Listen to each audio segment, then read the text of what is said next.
Hello, welcome to InnerQuest. My name is Jay Stone, your host for today, and our guest is Rosemary Hurwitz. Welcome, Rosemary. Thank you, Jay. Rosemary is going to talk today about the Enneagram.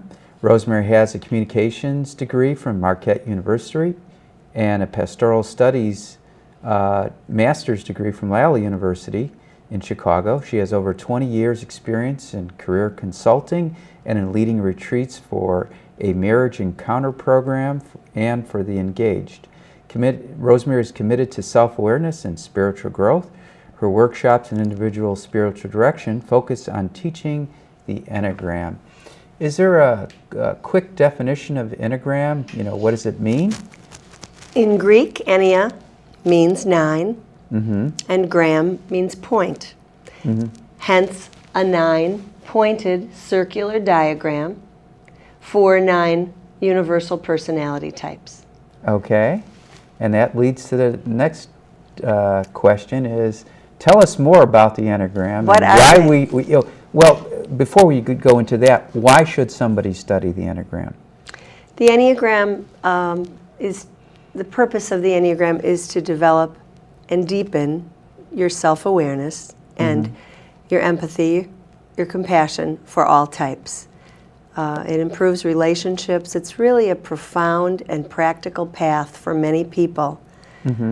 Lots of things are intellectual, and we try to grab onto them and improve ourselves. But this gives you some nice practical strategies to grow. Okay, so now tell us more about the Enneagram.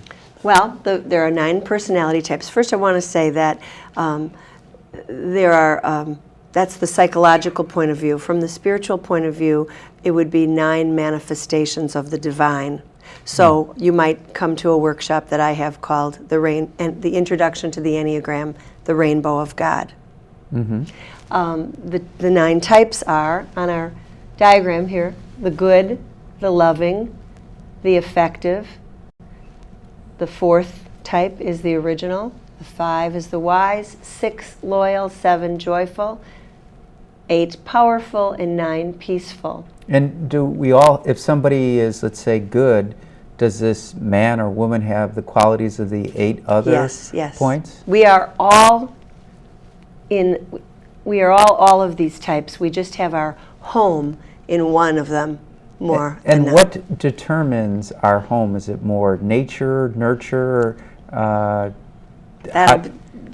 be a question that's debated probably for eons. But Jerry Wagner, who I studied with at Loyola University in Chicago, comes at it. He's a psychologist, and he comes at it from that point of view. Sandra Maitre is an author who comes about the other point of view, that we come this way. Okay, so one is a nature, one is a nurture. Now, let's say if there's like a family of 6, mother, father, 4 children, are children more likely to follow in their footsteps of their parents? Are siblings more likely to have the same point? Well, a psychologist could answer that question better in terms of how is a personality formed. I'm sure there's many variables. I don't know that I can really answer that. I think our personalities, from the nature point of view, I really believe this the more I've studied the Enneagram, that we come with a purpose within our personality. Well, I was reading. And then the nature part, we get rounded out. We come to the families that we come to and get rounded out into the personality. Well, I was reading today about happiness and, who's more likely to be happy, someone who focuses on happiness or joy or meaning. And lo and behold, people are happiest have a meaning, a purpose. Right. And I think that fits in with the Enneagram. If you're true to the Enneagram, you're true to your own purpose. Right. What is the history of the Enneagram? Well, it's ancient. We know that. It's disputed. Its origins are disputed. But it is between 2,000 and 4,000 years old. And when you say the origin, do we know, is it the culture or the date that's in dispute? The dates. Okay. I mean, we know it goes back to these mystical mathematical thinkers. You know, they say that it surfaced, or some of it surfaced in the sacred geometry of the Pythagoreans and the, you know, these other mythical mathematical greats like Plato and the Neoplatonists. But what I find really fascinating about the Enneagram, the history, is the universality within the Enneagram, in that it covers, through the history, it's covered three main faith traditions. In Judaism, Islam, and Christianity. In Judaism, in the Kabbalah, the tree of life, or the tree of ninefoldedness, has been likened to the Enneagram. Mm-hmm. In the Sufis, with the Sufis, you know, part of the Islamic tradition, the brotherhood of the bees were thought to collect and store knowledge and pass them on for future generations. The symbolists, they taught with symbols.